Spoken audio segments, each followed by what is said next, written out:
Hey, what up YouTube? It's your favorite Asian robot with fresh little haircut. And honestly, what I'm going to be doing today is showing you my spell sword. Some of you may have seen it. All right. Basically, what it does is you basically focus on Revenant casting, and I basically all the bonuses are stacked for that. So, in order to show you what this can do, all right, first you got to understand the build. Poisonous Thorn, Aggro Sword. Tenacious Cell, Omnisurge Cell. Your special will be Avenging Overdrive, of course. Recursive Hilt will be your mod. Sovereign's Torment, which is the Koshai Sword, will be your blade. Alright, that'll be your bond right here. Okay? Revenant will be your Omnicell. Okay? You've got your Skarn's Defiance with the Omnisurge Cell. Agaric Canopy with the Parasitic Cell. Nash Cloak with the Toughness Cell. Malkurion's Grasp with a Predator Cell. Feet of Ice with a Fortress Cell. Alright, now, here's what's wonky weird about this whole build. Alright, I want y'all to dig this with me. Alright?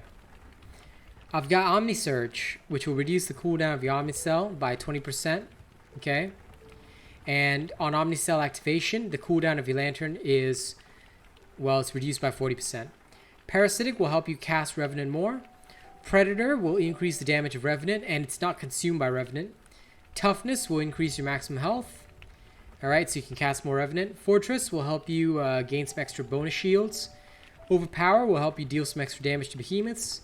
Sharpened will help you deal some extra part damage. This comes with the Koshai, so you cannot remove this. And Tenacious. Now, this is where it gets weird. Because you've got a lot of current hit points, right? Tenacious gives you a 16% damage bonus right off the bat. Now, this will fall as your Revenant casts go through. But, here's the other thing about it. As it falls, you're compensated by Revenant. So, you're not really losing anything. And Overpower, well, I mean... I'm not exactly sure what else you could put in if you really wanted to. But, it's kind of your choice. The alternative that you can use, right, if you really don't want this kind of stuff... oops, sorry. Let me move the chat cam so you can see the perks. The alternative, if you don't want that stuff, is to actually go for...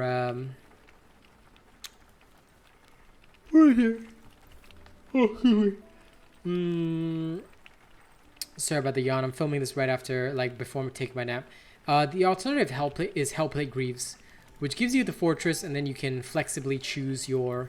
if you don't want Overpower in here, you can flexibly choose anything else. Like, you could go with even more Tenacious if you wanted to. Or you can have Rage mixed in, because Rage will actually trigger together with Revenant, just so you know. You can actually have this inside as well. And I'm just going to show you the alternative version without Overpower, just for shits and giggles. But just remember that you can swap all these pieces around as you need, alright? So what is the Spell Sword?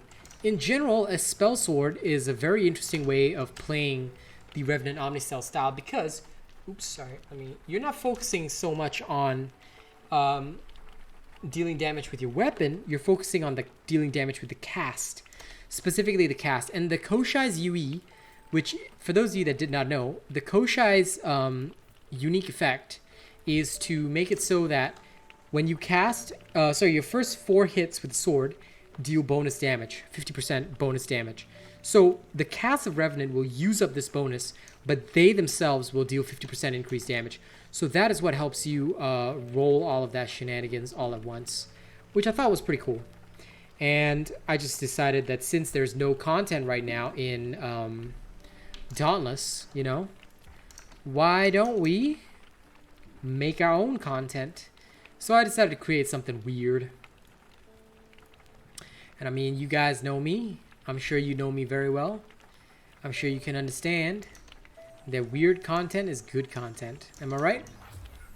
Okay, let's go. Let me show you how this works. So again, it's a very simple build to run actually. We're going to an island where the behemoths are leveled above us. Obviously, I'm not going to do an extreme stress test because number 1, I'm too lazy. Number 2, I'm too lazy. And number 3, I'm extremely lazy. But here we go. So we start off with our lovely, handy dandy Shadow Touch Nezaga. Now, usually what I'll do with the Nene is because I'm so shit at booping it with the sword, I actually won't bother booping it. I'll just wait till it's done. Now, when my Koshai's bonus is active, look, one cast does a lot of extra stuff. Now, I go collect the orbs while waiting. This is the point of the caster sword, because you really don't want to have to bother with anything. Just keep casting your Revenant. It's already down 1/4 health, and I haven't really hit it with my sword. Cool benefit, right? And then again, and you just keep doing that. Now, if you lose your Predator bonus, that's okay. Now, one thing about this build is that it keeps you very safe.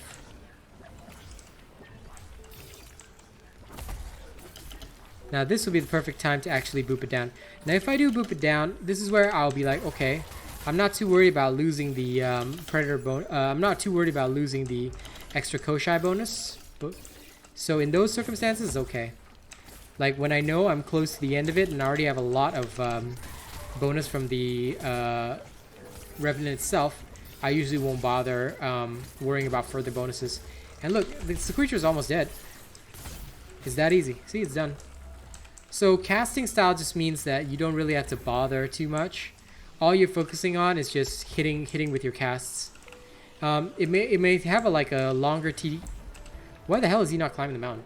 It may have a longer TDK, time to kill, than some of the other builds, because some of the other builds all focus very actively on attacking. So actually you will be faster with some of the other builds. But honest to God, this is like a stress-free Hakuna Matata type build. Okay, so again, we're pulling off the same thing. I usually wait till its head is low enough that I can hit with all strikes. And if I can, I will strike the behemoth a couple of times with my sword. I'll usually just patiently wait until the attack's done and then just like chillax like that.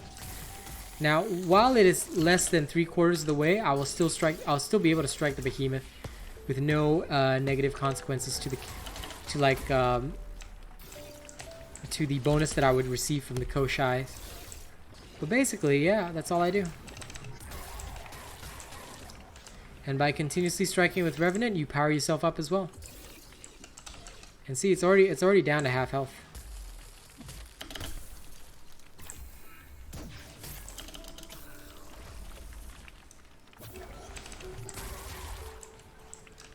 Okay, now it's down to 1/4 health, as you can see.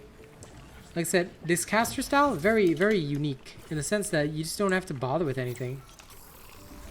You're literally just chillaxing 95% of the time. Like so. And once your Revenant is close to like the regeneration point, you sort of let yourself heal up and then you can cast again. And then it's dead. There you go, caster type sword. Also known as the legendary spell sword. There you go.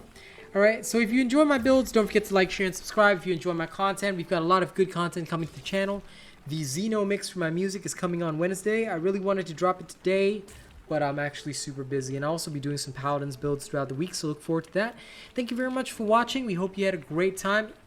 Don't forget to like, share, and subscribe. And of course, if you want to help me keep this channel running, drop a tip via link in the description of the video. Send super thanks on YouTube. You can join as a channel member and gain access to various perks. Or, last but not least, you can purchase Ancient Robot merchandise off my store. Link is in the description. I'll catch you on the next one. And also, we must go to the thank you scene. Thank you to February's top supporters. Bravo7910, Alien Frost 80, Zavi Zumaki, Kazmanta, my lovely girl, Zach NFG, Shroot, I'm Boxhead, France Schubert, Pinomies, Aaron Elrod, Julian Quarles, Nate the Great, Don't Mind Me, Johnny Nara, Rune Eater, and Michael Riley. Michael Riley's name should be up on here, but as well as Old Mr. Cream Puff, but I haven't had time to add you guys yet. You guys will be both up here soon. And here are our Throne of Honor. Mighty Xeno Prestige, Jerry Fast Prestige, France Schubert Prestige, Stephen Martin Prestige, Logan Schwartz Prestige, Pinomies Prestige, King Prestige, Ditorius Venom Prestige, The Forgotten Prestige, Nate the Great Prestige, Zach NFG Prestige. Thank you guys so much, and I'll catch you all on the next one. Bye-bye.